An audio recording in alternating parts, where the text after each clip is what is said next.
আমি বারবার আসিয়াছি পুনঃ বিপ্লব হেতু।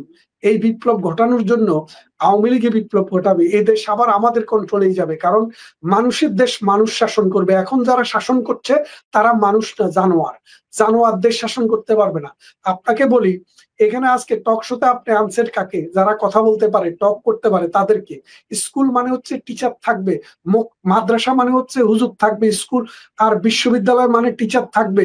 আপনি সুতরাং রাষ্ট্র মানে কি? রাষ্ট্র মানে হচ্ছে একটা পলিটিক্যাল অর্গানাইজেশন। পলিটিক্যাল অর্গানাইজেশনে যদি পলিটিশিয়ান না থাকে, সেটা তো তার চরিত্রই হারাইয়া ফেলে। তো সুতরাং এটা চরিত্র হারাইয়া ফেলছে। ডক্টর ইউনূস মূলত যেটা মনে করেছে যে আমার বয়স 89 বছর, ডক্টর ইউনূসের কাগজের বয়স 85 বছর, কিন্তু তার জন্মের আগে আরো 4 বছর যোগ করেন। কারণ তিনি জন্মগ্রহণ করছেন দুলা মিয়া সওদাগর নামে এক রাজাকারের ঘরে। উনি কিন্তু খুব মানে শিক্ষিত মানুষ ছিলেন না, কবে জন্মাইছে এটাও জানে না। তার জন্ম তারিখটা দিছে স্কুলের মাস্টাররা। সুতরাং সেই মাস্টাররা দেওয়ার সময় ওই আজ থেকে 50, 70, 80 বছর আগে 3-4 বছর এমনি বেশি দিত। তার বয়স 90-এর কাছাকাছি। চেহারার দিকে তাকালে আপনি বুঝবেন। এই 90 বছরের মানুষ ডক্টর ইউনূস মনে করছে যে কদিন বেঁচে আছি, খুব বেশি দিন নাই, এই কদিন আমি রাজ করেই যাই। সেই জন্য ডক্টর ইউনূস এটা করতে পারছে। কিন্তু বিএনপি বা জাতীয় পার্টি, জামাত, অন্য কোনো দল আসলেও এটা করতো না। কারণ তারা তো জানে তাদের দল আছে, তাদের কর্মী আছে, নেতা আছে, বিভিন্ন বয়সের মানুষ আছে। এটা এই দেশে এই জাতির কাছে অ্যাকাউন্ট দিতে হবে। ডক্টর ইউনূস মনে করছে এক পা কবরে চলে গেছে, যা করার করে যায়। কারণ ধর্মে তো বিশ্বাস করি না, পরজগৎ বলে তো উনি কিছু নাই বলেই মনে করে।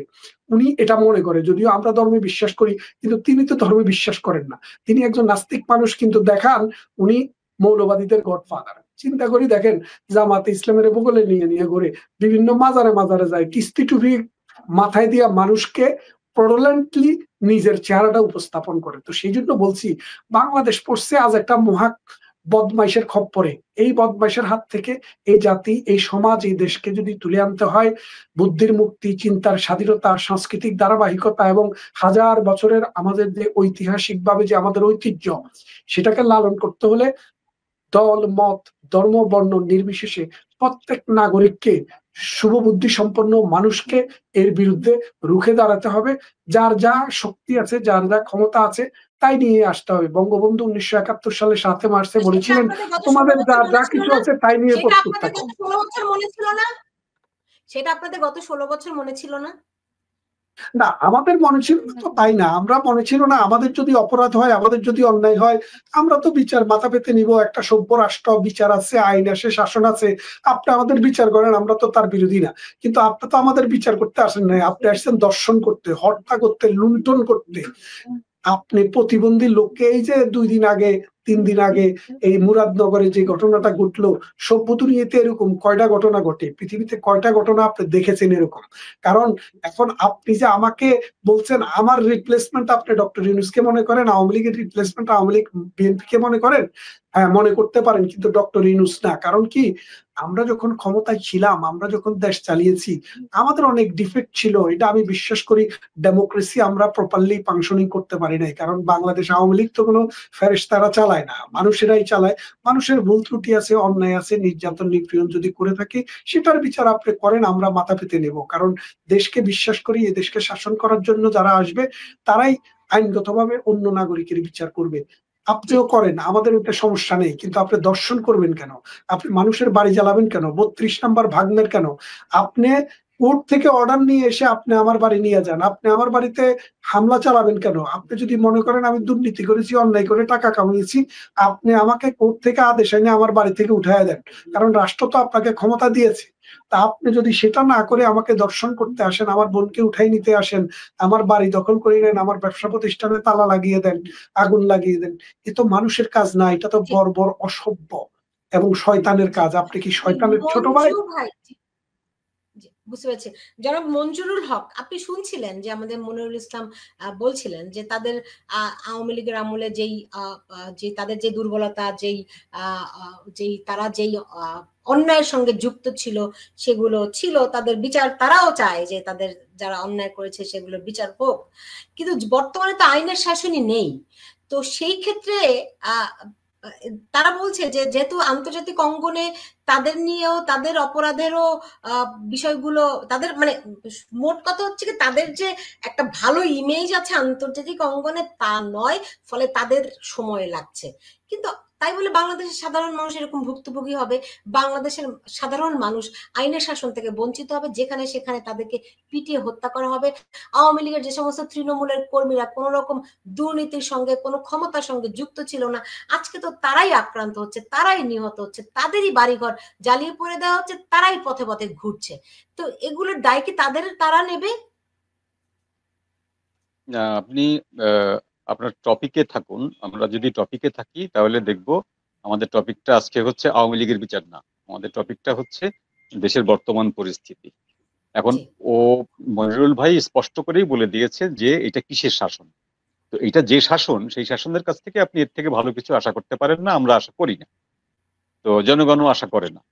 এখন আমাদের জনগণের ব্যাপক যে অংশটা কৃষক শ্রমিক, সেই অংশটা সৌভাগ্য হলো যে তারা রাজনীতির এই কঠিন জটিল মারপ্যাচের ভেতরে আসে না, তারা সে কারণে একটু নিরাপদ অবস্থানে আছে। আর যে মানুষগুলো বিবেক দ্বারা তাড়িত হয়, যে শিক্ষিত মানুষগুলো পড়াশোনা জানে, একটু বিবেকবান, তারা যখন বিবেক দ্বারা তাড়িত হয় তখন তারা কিন্তু মুখ বন্ধ করে রাখতে পারে না, তারা ভয়েস রেজ করে, তারা কথা বলে, প্রতিবাদ করে, প্রতিরোধ করার চেষ্টা করে এবং তারা মারা যায়। এখন যতগুলো লোক মারা গেছে গত 5 তারিখের পর থেকে, গত 5 আগস্টের পর থেকে, সবাই কিন্তু আওয়ামী লীগের না। সাধারণ অনেক মানুষ মারা গেছে যারা কোনো রকম কোনো পলিটিক্যাল পার্টির সঙ্গে যুক্ত না, তারা মারা গেছে।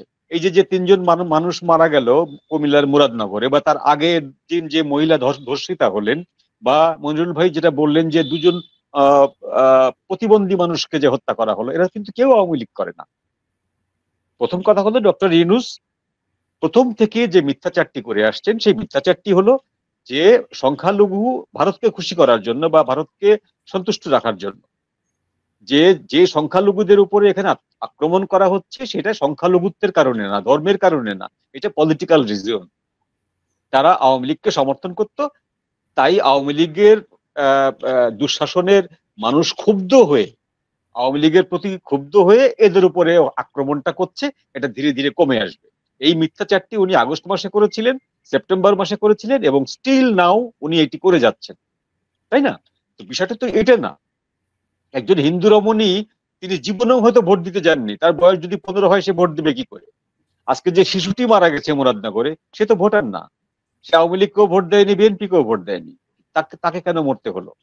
তো এই ধরনের, মানে যদি আমরা বলি যে সমাজে অরাজকতা বা এনার্কি তৈরি হলে মানুষ মারা যায়, সেটা বিএনপির আমলেও মারা গেছে, জাতীয় পার্টির আমলেও মারা গেছে, আওয়ামী লীগের আমলেও মারা গেছে। কিন্তু এখন যেটা মারা যাচ্ছে সেটা হলো আগে থেকে প্ল্যান করা হচ্ছে। যে পটিয়ায় যে থানায় যে হামলাটা হলো, আগের দিন কেন হামলাটা হলো? যে তিনি একটি বৈষম্য বিরোধীদের মিছিলে বা জুলাই যে উৎসব করতে যাচ্ছে তারা, সেই মিছিলের সমালোচনা করেছিলেন এবং বলেছিলেন যে এই মিছিল করতে দেওয়া হবে না। এবং ওই দিন তাকে ঘোষণা দেওয়া হয়েছিল যে তাকে তার রক্ত ঝরাতে হবে, প্রকাশ্যে ফেসবুকে ঘোষণা দেওয়া হয়েছিল। এবং তার পরদিন সকালবেলায় তাকে অফিসিয়ালি ওখান থেকে প্রত্যাহার করা হয়েছে, তার ডিমোশন করা হয়েছে, এবং তার থানা লুটপাট ভাঙচুর করা হয়েছে, লালমনিরহাটে থানা ভাঙচুর করা হয়েছে। এগুলো হচ্ছে ছোটখাটো এনার্কি না, এগুলো হচ্ছে প্ল্যান। এগুলো প্ল্যান হয়ে যায়। এই প্ল্যানটাও কিন্তু আমি আবার পিছনে নিয়ে যাই, সেই হিটলারের আমলে নিয়ে যাই। হিটলার আইকম্যানকে বলেছিল মানুষকে এই পরিমাণ টর্চার করতে হবে, এই পরিমাণ নির্যাতন করতে হবে, যেন একটা নির্যাতন দেখে, একটা মানুষের অত্যাচার দেখে যেন 1000টা মানুষ আতঙ্কে কাঁপতে থাকে। তো এই ঘটনাটা হিটলারের সময় ঘটেছিল। তো সেই ঘটনাটাই বাংলাদেশে এখন আবার রিওয়াইন্ড করে ঘটছে, যে একটি হিন্দু পরিবারকে মঞ্জু ভাই, সরি, আমি আপনার কথার মধ্যে একটুখানি যোগ করে দিতে চাই। আপনি তো হিটলারের আমলে গেলেন, আমি যদি আরো 200-300 বছর আগে যাই, যখন মুসলমানরা বাংলা দখল করলো, ইখতিয়ার উদ্দিন মোহাম্মদ বখতিয়ার খিলজি, তারও আগে মাহমুদ শাহ, আপনি যদি ইতিহাসে, আমি জানি আপনি ইতিহাস পড়েছেন, তখন আপনারা দেখবেন তখন তারা বাংলা